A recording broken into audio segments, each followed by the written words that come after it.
Hi, welcome to our 2-Minute Tuesday for September 2nd of 2014. My name is Roger Balser with Balser Wealth Management. Our title this week is Stocks Up, Incomes Down. The Standard & Poor's 500 recently notched its 28th record high for 2014, but the majority of Americans were not celebrating. Sure, people like to see their retirement accounts go up in value, but there's a universal feeling among workers that they're not getting ahead. A new report from Centia Research on income revealed that many continue to struggle as the market continues to rise.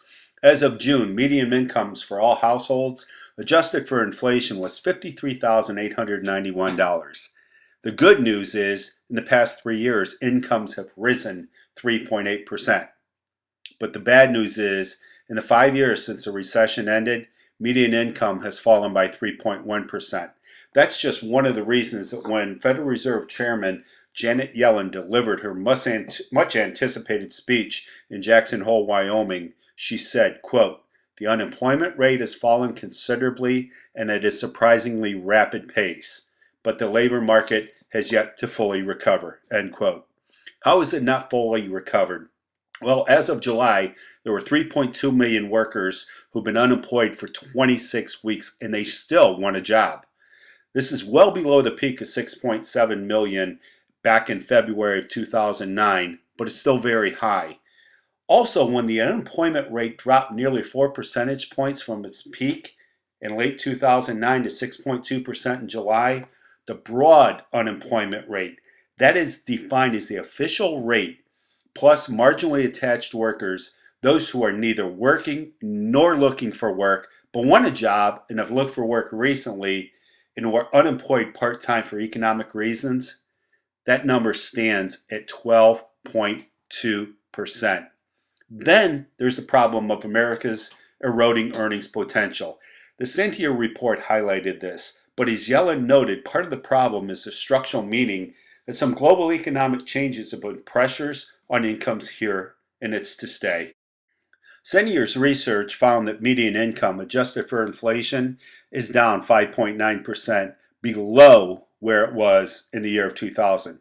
That's a stunning fact. The average American today is worse off than he or she was 14 years ago.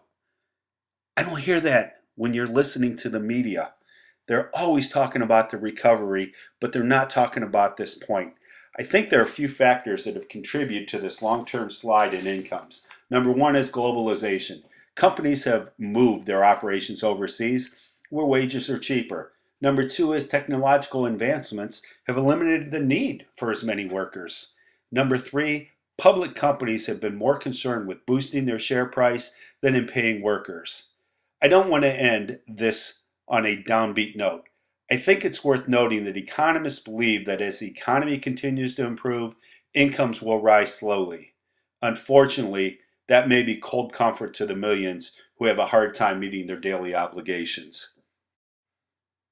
As always, remember, any of the securities mentioned in this video are not a recommendation to buy or sell, and they also do not represent specific recommendations to Balser Wealth Management. If you're relying on a video for investment advice, you're making a big mistake. Please consult with your investment advisor before you buy or sell any investment. And if you don't have an investment advisor, I'd encourage you to contact me at 440-934-3114. As always, make it a great week.